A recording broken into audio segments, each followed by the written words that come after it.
La libertad condicional consiste en la posibilidad de que el condenado a una pena privativa de libertad pueda recuperar la libertad condicionalmente por decisión judicial luego de haber cumplido una parte determinada de la pena en encierro efectivo. En eso consiste la libertad condicional.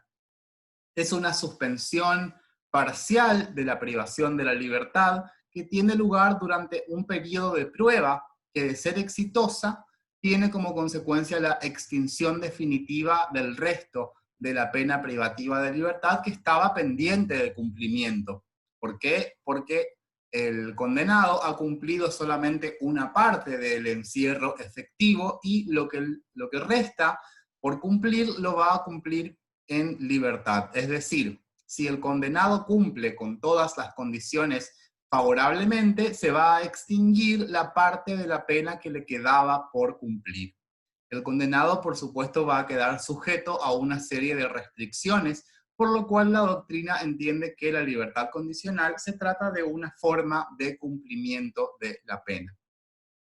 Vamos a ver cuáles son los requisitos. El artículo 13 del Código Penal establece cuáles van a ser esos requisitos legales. El primero de ellos, quizás el más importante, es el cumplimiento parcial del encierro efectivo. El primero de los requisitos consiste en que el condenado haya cumplido en forma efectiva cierto periodo de la pena. También ese periodo de pena está establecido por el artículo 13. El artículo 13 establece cuáles son los plazos o periodos de cumplimiento parcial de la pena privativa de libertad. Y van a ser los siguientes plazos. Si estamos hablando de la pena de prisión perpetua, entonces el condenado va a tener que cumplir 35 años de encierro efectivo para estar en condiciones de solicitar la libertad condicional. 35 años para las penas privativas de libertad perpetuas. Ahora bien, el segundo de los periodos es el siguiente: 2/3 de la pena privativa de libertad divisible que excede de los 3 años. Es decir, si el condenado se le ha impuesto al condenado una pena de prisión divisible en el tiempo, es decir, no perpetua, y esa pena es superior a los 3 años, y si tiene más de 3 años de pena impuesta, va a tener que cumplir los 2/3 de la pena privativa de libertad. Por ejemplo, el condenado a 9 años de prisión va a tener que cumplir 6 años en forma efectiva para estar en condiciones de solicitar la libertad condicional. Y por último, 8 meses de la pena privativa de libertad divisible que dura 3 años o menos. Es decir, que si el sujeto fue condenado a una pena privativa de libertad de hasta 3 años, va a tener que cumplir 8 meses para poder solicitar la libertad condicional. Este es el primero de los requisitos entonces para que sea otorgada la libertad condicional, el cumplimiento parcial en forma efectiva de una pena privativa de libertad. El segundo de los requisitos es la observación regular de los reglamentos carcelarios previo informe de la dirección del establecimiento. Cuando la ley dice reglamentos carcelarios, se está refiriendo a las pautas que determina la Ley de Ejecución 24.660 para la disciplina carcelaria. Esta disciplina carcelaria, estos reglamentos carcelarios, están contemplados desde los artículos 79 a 99 de la Ley de Ejecución de la Pena Privativa de Libertad. Lo importante es que el condenado haya cumplido el encierro sin faltas de disciplina de inusitada gravedad. Zaffaroni entiende que cuando están presentes todos los requisitos exigidos por la ley para la libertad condicional, el condenado tiene derecho a reclamarla, con lo cual no la considera un mero beneficio, sino un derecho, y el tribunal tiene el deber de acordar la libertad condicional. Es decir, si están presentes los requisitos legales, el tribunal no puede negar la libertad condicional, únicamente puede negarse la libertad condicional cuando no estén presentes los requisitos legales. Si bien el artículo 13 dice que podrán obtener la libertad por resolución judicial, el verbo poder en este caso se refiere a que el condenado puede solicitarla, porque también puede ocurrir que no la solicite, pero el tribunal tiene el deber de decretar la libertad condicional si están dados los requisitos legales. Dice el artículo 13, el condenado a reclusión o prisión perpetua que hubiere cumplido 35 años de condena, el condenado a reclusión o a prisión por más de 3 años que hubiere cumplido los 2/3, y el condenado a reclusión o prisión por 3 años o menos que hubiere cumplido 1 año de reclusión u 8 meses de prisión, observando con regularidad los reglamentos carcelarios, podrán obtener la libertad por resolución judicial previo informe de la dirección del establecimiento e informe de peritos que pronostique en forma individualizada y favorable su reinserción social, y luego nos da las condiciones a las que va a quedar sometido ese condenado que se encuentra ya en libertad condicional. Las condiciones positivas están enumeradas en el artículo 13 y las condiciones negativas en el artículo 14. Las condiciones positivas van a ser residir en el lugar que determine el auto de soltura. Esta regla tiene como fundamento posibilitar la mejor vigilancia del condenado, es decir, cerciorarse de que cumpla con las reglas de conducta, observar las reglas de inspección que fije el mismo auto, especialmente la obligación de abstenerse de consumir bebidas alcohólicas o utilizar sustancias estupefacientes. De todas maneras, tenemos que tener cuidado con este segundo inciso del artículo 13. ¿Por qué? Porque solamente es razonable esta regla de conducta, la de abstención de consumir bebidas alcohólicas o utilizar estupefacientes, en la medida en que el consumo de bebidas alcohólicas o estupefacientes haya estado vinculado de alguna forma con el delito por el cual el sujeto fue condenado. Por ejemplo, si el sujeto estaba condenado por homicidio simple en el contexto de una discusión familiar, donde había bebido abundantemente, había bebido mucho vino, y de ello devino un ataque de ira, y en ese ataque de ira termina matando a un primo. Bueno, en ese caso tiene sentido imponer la pena de abstención del consumo de bebidas alcohólicas. Ahora, si el sujeto había sido condenado por estafa, nada tiene que ver consumir bebidas alcohólicas con esa estafa, tampoco consumir estupefacientes con esa estafa. Entonces, en ese caso, no tendría ningún sentido, no sería razonable la imposición de esta regla de conducta. Adoptar en el plazo que el auto determine oficio, arte, industria o profesión si no tuviere medios propios de subsistencia. Esta es una regla de conducta favorable a la reinserción social del condenado. No cometer nuevos delitos. Por supuesto, esta es la regla más importante quizás. El artículo 15 dispone que la libertad condicional va a ser revocada cuando el sujeto fuera condenado nuevamente por la comisión de otro delito. Y las últimas dos reglas de conducta: someterse al cuidado de un patronato indicado por las autoridades competentes, someterse a tratamiento médico, psiquiátrico o psicológico que acrediten su necesidad y eficacia de acuerdo al consejo de peritos. Esos son los últimos supuestos de reglas de conducta. Por su parte, el artículo 14 nos dice cuáles son las condiciones negativas cuando no se va a poder acceder a la libertad condicional, que son: en los casos de reincidencia, dice el artículo 14, la libertad condicional no se concederá a los reincidentes. Primero que dice el artículo 14. ¿Cuándo va a haber reincidencia? ¿Qué es la reincidencia? La reincidencia está contemplada, el concepto de reincidencia aparece en el artículo 50 del Código Penal.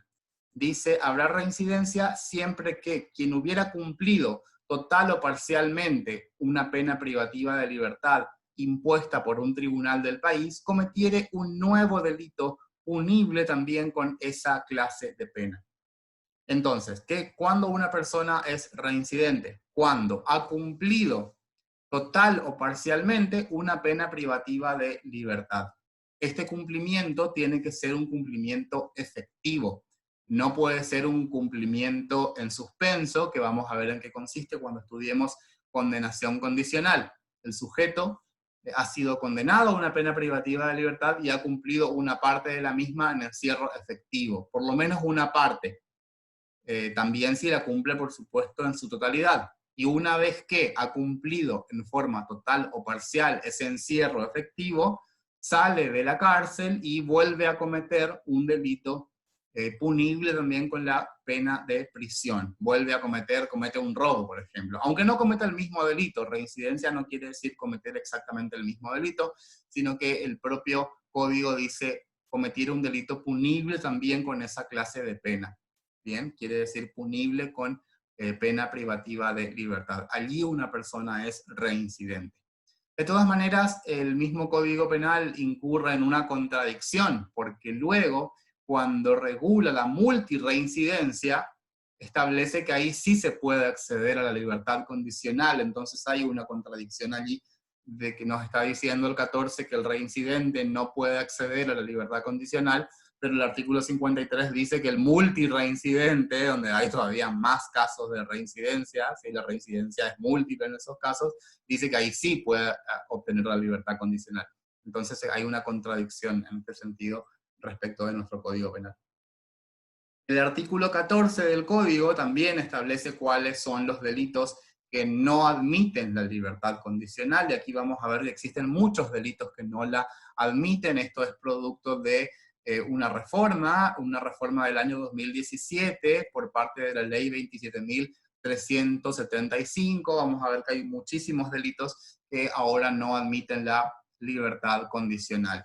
Los homicidios agravados, todos los supuestos de homicidios agravados del artículo 80, no hay posibilidad de libertad condicional, tampoco respecto de ciertos delitos contra la integridad sexual. Los casos de secuestros coactivos agravados por muerte del artículo 142 bis, la tortura seguida de muerte, el robo seguido de muerte, robo con armas también, del artículo 166, inciso 2, segundo párrafo del Código Penal, robo con arma de fuego, tampoco admitiría la libertad condicional, secuestro extorsivo agravado por la muerte, los delitos de trata de personas, artículo 145 bis y ter del Código Penal, casos en que sea aplicable el artículo 41 quinquies del Código Penal, financiamiento del terrorismo, tampoco sería pasible la libertad condicional en esos casos, los delitos previstos en los artículos 5, 6 y 7 de la ley de estupefacientes, y también delitos del Código Aduanero en los artículos 865, 866 y 867. O sea que hay una gran gama de delitos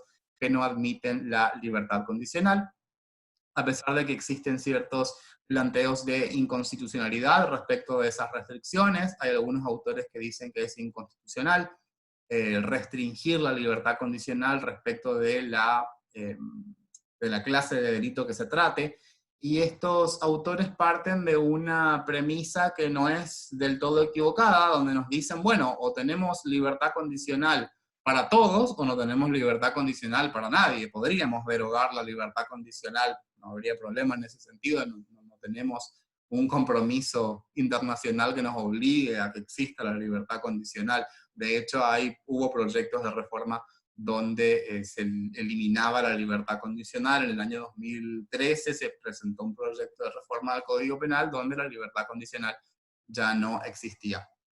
Bien, luego respecto de la revocación, la de la libertad condicional puede ser revocada, eso nos lo dice el artículo 17 del Código. Ningún penado cuya libertad condicional haya sido revocada podrá obtenerla nuevamente. Esta disposición implica que si se revocó la libertad condicional, no se puede obtener para el cumplimiento de esa pena. Por ejemplo, el condenado X accede a la libertad condicional y luego es revocada. En este caso va a tener que cumplir en forma efectiva lo que reste de pena, es decir, en encierro. Pero en el futuro, si una vez que se agota la pena y el sujeto vuelve a cometer un nuevo delito, podría alcanzar la libertad condicional si se dieran todos los requisitos. El artículo 17 se refiere solamente al cumplimiento de la pena por el delito por el cual ha sido revocada la libertad condicional. El artículo 15 del Código establece la libertad condicional será revocada cuando el penado cometiere un nuevo delito o violare la obligación de residencia. En estos casos no se computará en el término de la pena el tiempo que haya durado la libertad. Es cuestionable que no se compute este tiempo, cuando lo que nos dice la última parte del primer párrafo del artículo 15. No se computará en el término de la pena el tiempo que haya durado la libertad. Es cuestionable que no se compute porque la libertad condicional es una forma de cumplimiento de la pena. Y si el condenado cumplió durante un tiempo con las pautas de conducta, este tiempo debería ser computado como parte del cumplimiento de la pena. Luego nos dice el artículo 15, en los casos de los incisos 2, 3, 5 y 6 del artículo 13, el tribunal podrá disponer que no se compute en el término de la condena todo o parte del tiempo que hubiere durado la libertad hasta que el condenado cumpliese con lo dispuesto en dichos incisos. ¿Qué quiere decir esto de computar como parte del cumplimiento de la pena? Vimos que para la libertad condicional, para obtenerla, el condenado debe cumplir con una parte de la pena privativa de libertad en encierro. Lo que falta por cumplir, tiene que cumplirlo, lo va a cumplir, entre comillas, en libertad sometido a determinadas restricciones. Ejemplo, el sujeto fue condenado a 9 años de prisión por el delito de homicidio simple, tiene que cumplir 2/3 de la pena observando los reglamentos carcelarios, es decir, tiene que cumplir 6 años de encierro efectivo. Los 3 años que faltan por cumplir, los va a cumplir en libertad sometido a ciertas reglas de conducta que vimos en el artículo 13. Ahora, ¿qué ocurre si el sujeto en esos 3 años no cumple con todas las reglas de conducta? O vamos a suponer que cumplió 2 años con todas las reglas de conducta y al tercer año, para festejar que estuvo 2 años portándose bien, decide consumir bebidas alcohólicas y estupefacientes. Y ahí estaría violando una de las reglas de conducta que se le impuso al sujeto. Además, era razonable, vamos a suponer en el ejemplo, imponerle esa regla de conducta, porque tuvo que ver el consumo de alcohol con el homicidio que él cometió. Bien. Ahora, ¿qué pasa? Dice, el tribunal podrá disponer que no se compute en el término de la condena todo o parte del tiempo que hubiere durado la libertad. En realidad, deberíamos computar esos 2 años que el sujeto se comportó bien como cumplimiento de la pena. ¿Por qué? Él está cumpliendo una pena, la está cumpliendo en libertad. Pero ¿por qué decimos que está cumpliendo una pena a pesar de que está en libertad? Porque está sometido a restricciones, no puede hacer lo que él quiere, digamos. Entonces, por ese motivo debería computarse ese tiempo que él se comportó bien y que observó todas las reglas de conducta, no por ese episodio de haber consumido alcohol o sustancias estupefacientes, no podríamos borrar esos 2 años que él se había comportado bien. Entonces, esos 2 años deberían computarse como cumplimiento de la pena y le quedaría cumplir solamente 1 año más. 6 cumplió en encierro efectivo, 2 años cumplió en libertad, acatando todas las reglas de conducta, 1 año queda por cumplir porque él ha incumplido esas reglas de conducta al segundo año. Bien. El artículo 16 nos dice que transcurrido el término de la condena o el plazo de 5 años señalado en el artículo 13 sin que la libertad condicional haya sido revocada, la pena quedará extinguida, lo mismo que la inhabilitación absoluta del artículo 12. ¿Qué quiere decir esto? Que si transcurre el tiempo de la condena, el sujeto, en nuestro ejemplo, transcurre los 3 años que le quedaban sin cometer nuevos delitos y observando las pautas de conducta, entonces se va a extinguir la pena en ese caso. Se extingue porque se ha cumplido esos 3 años en libertad. La pena quedará extinguida, dice el artículo 16. Ahora veamos la condenación condicional. La condena condicional está contemplada en el artículo 26 del Código Penal hasta el artículo 29. Vamos a ver en qué consiste. La condenación condicional es un instituto por medio del cual se deja en suspenso el cumplimiento de una pena privativa de libertad. Un sujeto es condenado por la comisión de un delito, es decir, se lo encuentra culpable por la comisión de una acción típica y antijurídica y se le impone una pena de prisión. Sin embargo, se va a suspender el cumplimiento efectivo, se suspende el cumplimiento efectivo de la pena de prisión bajo ciertas condiciones o reglas de conducta. Es decir, si bien existe una condena, no va a haber encierro. El sujeto va a cumplir la pena en libertad.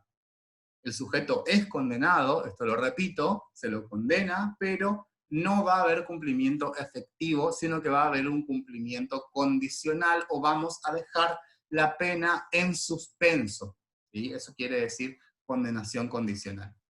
Zaffaroni sostiene que el fundamento de la condenación condicional reside en el reconocimiento de los efectos negativos, efectos deteriorantes de la prisionización, sobre todo en el caso de las penas de corta duración y en la necesidad de su evitación. ¿Por qué señala esto Zaffaroni, al igual que un sector muy importante de la doctrina? ¿Qué ocurre si una persona es condenada, por ejemplo, a 2 años de prisión efectiva? Esa persona va a cumplir una pena que es corta, 2 años de prisión es considerada una pena corta, pero va a tener efectos bastante deteriorantes en su vida, va a tener un efecto estigmatizante, va a perder seguramente el trabajo, las relaciones familiares se van a erosionar, también las relaciones sociales, va a quedar estigmatizado, etiquetado como un delincuente. Entonces, se tiende a evitar estas penas de corta duración. Entonces, la condenación condicional es una condena sometida a condición resolutoria donde se suspende el cumplimiento efectivo de una pena de prisión durante el periodo de prueba y de cumplirse la condición desaparece la condena. Es decir, si el condenado cumple con todas las reglas de conducta, va a desaparecer la condena. Vamos a considerarlo como si fuera que nunca fue condenado. Vamos a ver cuáles son los requisitos legales. El primero de los requisitos legales, nos lo da el artículo 26, debe tratarse de un delincuente primario. Delincuente primario quiere decir que debe ser la primera condena a una pena de prisión. Eso lo dice el artículo 26 del Código. En los casos de primera condena a pena de prisión, eso dice el artículo 26, entonces se exige que el sujeto se trate de un delincuente primario. Además, se va a exigir que la condena sea a una pena de prisión que no exceda de los 3 años. ¿Por qué? Porque las penas que exceden los 3 años de prisión son de cumplimiento efectivo. Solamente se puede dejar en suspenso el cumplimiento de la pena cuando no exceda los 3 años. Hasta 3 años, entonces, puede dejarse en suspenso esa condena. Puede accederse a la condenación condicional en los casos en que la pena de prisión no exceda los 3 años. Si excede 3 años y un día, ya esa pena de prisión no se va a poder dejar en suspenso y va a tener que ser cumplida efectivamente. De todas maneras es extraño que esto ocurra, 3 años y un día, lo quiero remarcar, pero si ocurriera ya no se puede acceder a la condenación condicional. ¿Qué diferencia hay con la libertad condicional, que tienen un nombre parecido? En la libertad condicional el sujeto fue condenado efectivamente y ha cumplido con una parte del encierro efectivamente, observando los reglamentos carcelarios. En la condena condicional el sujeto es condenado, sí, pero no va a cumplir la pena en encierro, no se lo va a encerrar. Entonces ahí vamos a encontrar la diferencia más importante, la libertad condicional. El artículo 26 del Código Penal establece que la condenación condicional debe fundarse en la personalidad moral del condenado, su actitud posterior al delito, los motivos que lo impulsaron a delinquir, la naturaleza del hecho y las demás circunstancias que demuestren la inconveniencia de aplicar efectivamente la privación de libertad. La expresión personalidad moral del condenado, que está prevista en el artículo 26, es poco feliz, sobre todo teniendo en cuenta el artículo 19 de la Constitución Nacional, el principio de lesividad. El Estado no puede imponernos modelos de vida, ni imponer una moral determinada, con lo cual no puede apelarse a las virtudes morales del condenado. Es más, podría argumentarse que una persona que comete delitos es siempre inmoral, con lo cual nunca aplicaríamos la condenación condicional. Zaffaroni interpreta este requisito de otra forma. Él dice que hay que interpretarlo de la siguiente manera. Si el encierro del condenado tendría efectos negativos sobre su personalidad moral, es decir, se deterioraría aún más la personalidad moral del condenado si se lo encierra efectivamente, porque de lo contrario sería apelar a criterios moralistas que no están no se condicen con nuestro derecho penal. Bien. Como vimos, la condenación condicional implica que el sujeto no va a cumplir efectivamente la pena, pero van a haber determinadas condiciones. El mismo nombre está indicando que hay condiciones. ¿Cuáles van a ser esas condiciones? La primera y la más importante es la abstención de cometer nuevos delitos. La principal condición a la que queda sometido el condenado condicionalmente es a no cometer otros delitos en el plazo determinado por el artículo 27. Es decir, el condenado debe abstenerse de cometer nuevos delitos en el plazo de 4 años a partir de la fecha en que quedó firme la sentencia que impuso la condenación condicional. Si transcurre el plazo de 4 años y el condenado no cometió nuevos delitos, entonces la condenación se tiene por no pronunciada. Si el sujeto transcurre 4 años sin cometer nuevos delitos, 4 años a partir del momento en que se lo condenó condicionalmente, entonces vamos a ver que la condenación se tiene por no pronunciada. Se hace de cuenta que esa condenación nunca existió. La condena se tiene por no pronunciada. Bien.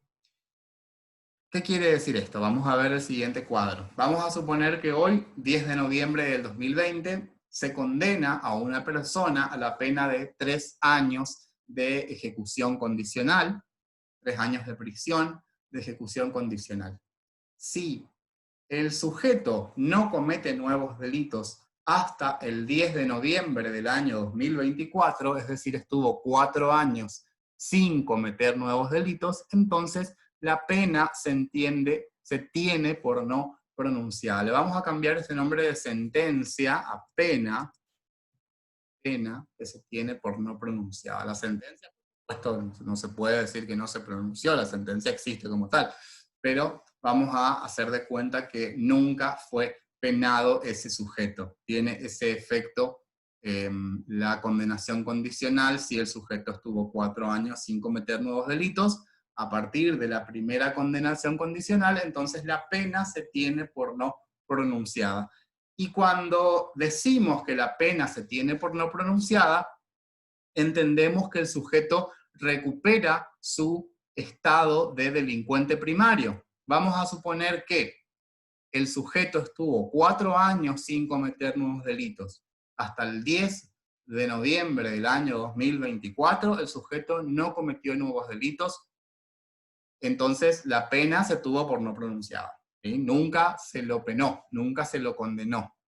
Si él, 2 días después, el 12 de noviembre de 2024, comete un nuevo delito, vamos a suponer que comete un delito 2 días después que finalizó el plazo de 4 años. Bueno, entonces, ese nuevo delito para nosotros en realidad va a ser el primer delito para él. ¿Por qué? Porque la primera condena condicional se tiene por no pronunciada. Si el sujeto se mantiene 4 años sin cometer nuevos delitos, recupera su estado de delincuente primario. Si él cometiera un nuevo delito una vez que han transcurrido esos plazos, luego de los 4 años, entonces ese va a ser el primer delito de él. A partir de ahí se lo considera delincuente primario. Aun cuando cometió otro delito, en la realidad él cometió otro delito, pero se tiene esa pena por no pronunciada por lo que dice el artículo 26. ¿Y qué ocurre si el condenado comete un nuevo delito antes de que transcurran los 4 años? Bueno, si comete un nuevo delito, en nuestro ejemplo, antes del 10 de noviembre del 2024, vamos a suponer que en 2022 comete un nuevo delito, ¿qué va a ocurrir? Va a tener que cumplir efectivamente la pena que había quedado en suspenso, más la pena que le corresponda por el nuevo delito. Y en la sentencia que condena por el nuevo delito se van a tener que acumular las penas.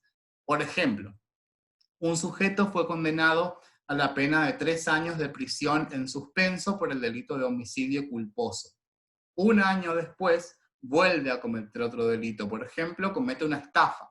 Bien, como cometió la estafa antes de que transcurran los 4 años, va a tener que cumplir esos 3 años a los que fue condenado por el delito de homicidio culposo, va a tener que cumplir en encierro esos 3 años, más la pena que se le imponga por el delito de estafa. Va a tener que cumplir también la pena del homicidio culposo y la que le corresponda por el delito de estafa. Además, el sujeto va a estar sometido, la primera de las obligaciones, entonces, la primera de las condiciones o pautas de conducta es abstenerse de cometer nuevos delitos, la más importante.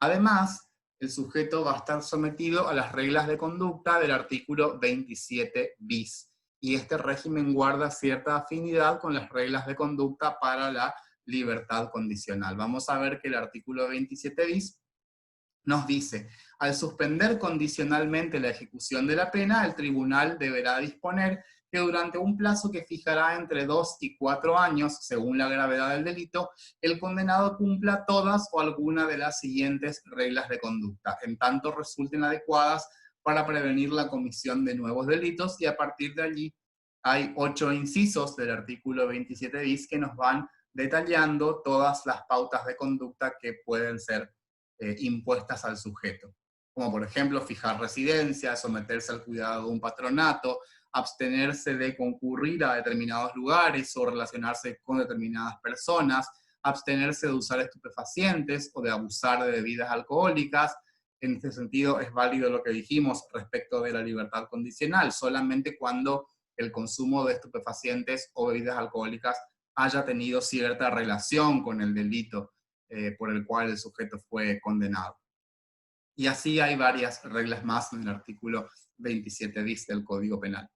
¿Puede el juez imponer una regla de conducta que no está en el artículo 27 bis? Sí puede hacerlo, porque la enumeración de las reglas de conducta del artículo 27 bis no es taxativa, es meramente enunciativa. Entonces el juez puede imponer una regla de conducta que no esté en el artículo 27 bis, se lo puede hacer, pero tiene que guardar relación esa regla de conducta, por supuesto, con los fines de la condenación condicional, es decir, tiene que ser favorable al condenado, no tiene que ser una regla de conducta que tenga un efecto perjudicial sobre él o que lo humille, o una regla de conducta que sea degradante. Por supuesto que en esos casos no va a ser constitucional la aplicación de esa pauta de conducta. ¿Por qué no va a ser constitucional? Porque no va a guardar relación con la finalidad última que tiene la condenación condicional, que es en definitiva una forma de cumplimiento de la pena. No se lo cumple en forma efectiva, no se la cumple en forma efectiva, pero se la cumple en suspenso. Existe una condicionalidad en el cumplimiento. ¿Se puede otorgar por segunda vez la condenación condicional? Sí se puede otorgar por segunda vez la condenación condicional, pero una vez que transcurran los plazos que están indicados por el artículo 27. El artículo 27 dice: la suspensión podrá ser acordada por segunda vez si el nuevo delito ha sido cometido después de haber transcurrido 8 años a partir de la fecha de la primera condena firme. Este plazo se elevará a 10 años si ambos delitos fueran dolosos. Es decir, que si el delito que comete el sujeto lo comete luego de haber transcurrido 8 años o 10 años, ya vamos a ver en qué casos, luego de la primera condena condicional, si comete ese delito fuera de ese plazo, entonces ahí sí se va a poder condenarlo condicionalmente por segunda vez. Si el sujeto cometió ese delito después de 8 años de la primera condenación condicional. Ya vimos que a los 4 años sin cometer delitos se tiene por no pronunciada. 4 años más, 8 en total. A partir de allí, si comete un nuevo delito, se va a poder acceder por segunda vez a la condenación condicional. 8 años cuando por lo menos uno de los delitos sea culposo. Por ejemplo, primero, en la primera condena condicional del 10 de noviembre del 2020, se lo condena por un homicidio doloso. Luego de transcurridos 8 años y un día, comete un homicidio doloso. Bueno, en ese caso se va a poder otorgar nuevamente una segunda condenación condicional. Ahora, si los dos delitos fueran dolosos, ¿qué quiero decir con dos delitos? El primer delito va a ser el delito por el cual se lo condenó condicionalmente. No se lo podría condenar condicionalmente por un delito de homicidio doloso, así que pensemos en otro delito doloso, un robo, por ejemplo. Un robo lo cometió y fue condenado condicionalmente por el delito de robo el 10 de noviembre del 2020, y luego de 8 años y un día comete otro robo. ¿Sí? El robo siempre es doloso, son dos delitos dolosos. Ahora, como ambos delitos son dolosos, no se le puede volver a condenar condicionalmente. Tiene que esperar 10 años en realidad. Cuando ambos delitos son dolosos, recién a los 10 años se puede volver a condenar condicionalmente. Es decir, recién a partir del 10 de noviembre del año 2030 va a ser condenado condicionalmente por segunda vez si es que ambos delitos son dolosos.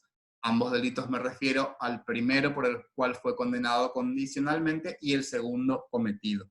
Si hay por lo menos un delito culposo, entonces son 8 años. Si ambos delitos son dolosos, recién cuando transcurran 10 años se va a poder condenar condicionalmente por segunda vez.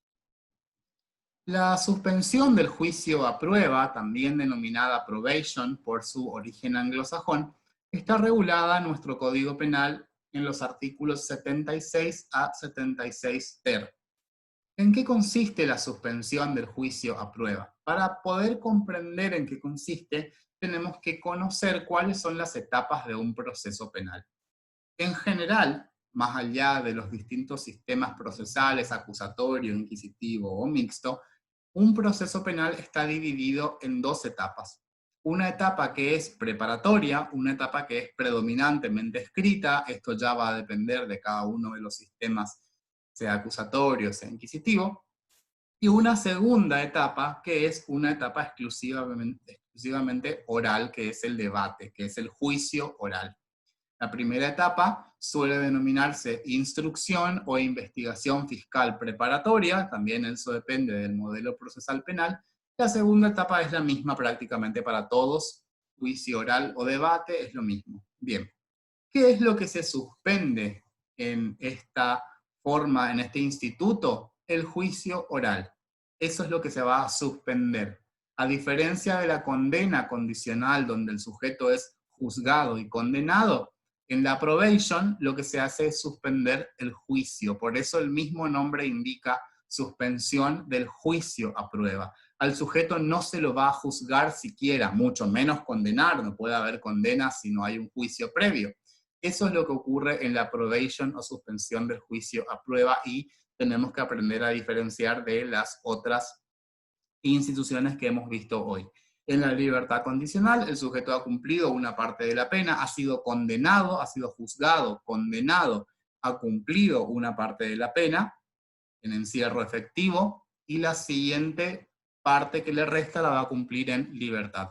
En la condena condicional, el sujeto es juzgado, condenado, pero no va a cumplir efectivamente la pena, y en la suspensión del juicio a prueba, al sujeto no se lo va a juzgar porque se va a suspender el juicio a pruebas. Bien, el artículo 76 del Código Penal establece que la suspensión del juicio a prueba o probation se va a regir de conformidad con las leyes procesales correspondientes. Cuando no hubiere esas disposiciones, se aplican las del Código Penal. Recordemos que cada provincia dicta su legislación procesal penal, con lo cual las disposiciones de la suspensión del juicio a prueba las encontramos en los códigos procesales penales provinciales. Cada provincia ha estructurado cómo se va a llevar a cabo la suspensión del juicio a prueba.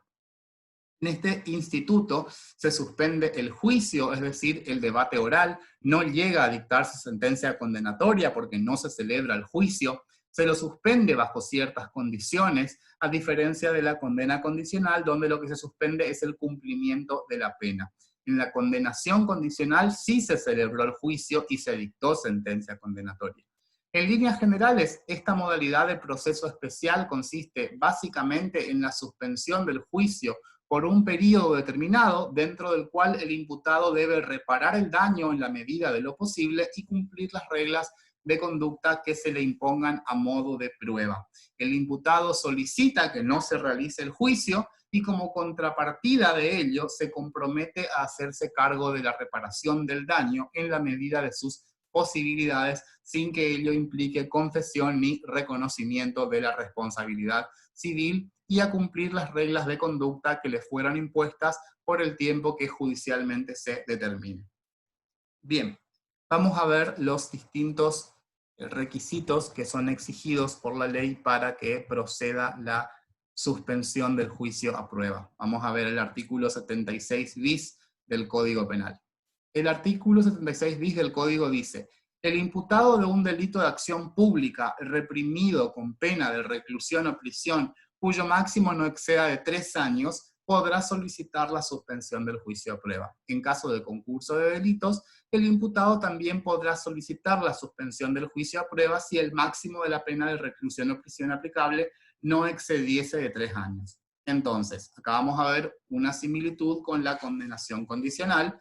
Solamente puede suspenderse el juicio a prueba respecto de una condena que no supere los 3 años. Ahora, vamos a ver cómo se interpreta. Fíjense que dice: el imputado de un delito de acción pública reprimido con pena de reclusión o prisión cuyo máximo no exceda de 3 años. ¿Cómo hay que interpretar esto de que el máximo no exceda de 3 años? Acá hay una discusión doctrinaria y existen dos criterios, un criterio amplio y un criterio restringido. El criterio restringido va a decir lo siguiente: tenemos que tener en cuenta la pena en abstracto prevista para el delito. Por ejemplo, si vemos el artículo 89 del Código Penal, el delito de lesiones leves, tiene pena de prisión de 1 mes a 1 año. Entonces, ese delito no excede de los 3 años, la pena no excede de los 3 años, entonces se puede dejar en suspenso el juicio, se puede suspender el juicio, ¿sí?, en el caso de unas lesiones leves. ¿Qué pasa, por ejemplo, en el delito de estafa? En el delito de estafa, la pena va de 1 mes a 6 años de prisión.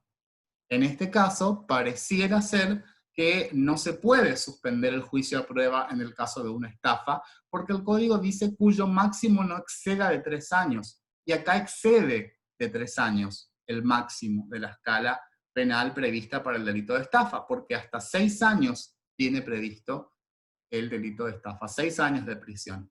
Ahora, la pregunta es: ¿una persona puede ser condenada a 3 años o menos por el delito de estafa? ¿Puede ser condenada o no una persona a 3 años o menos por el delito de estafa, según la escala penal que tiene el artículo 172? Un sujeto puede ser condenado a 3 años o menos por el delito de estafa porque la escala penal así lo permite.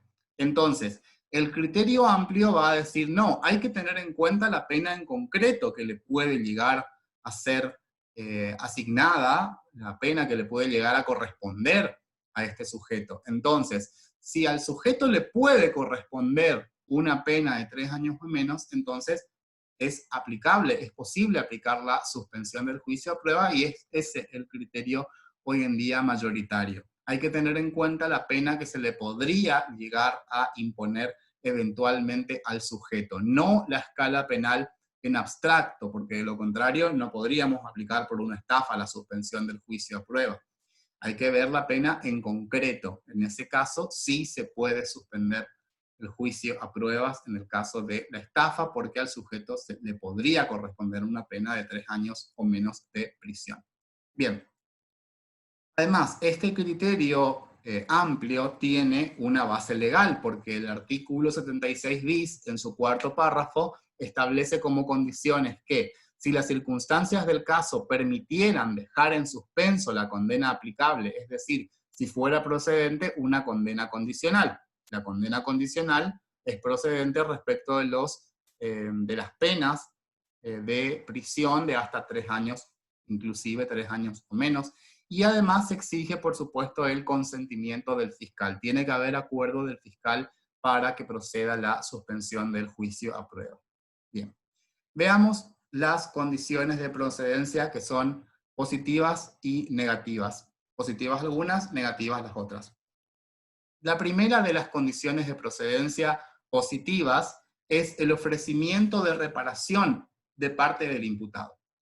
El imputado deberá ofrecer hacerse cargo de la reparación del daño en la medida de lo posible y deberá tomarse en cuenta aquí la capacidad patrimonial del imputado a la hora de valorar el ofrecimiento.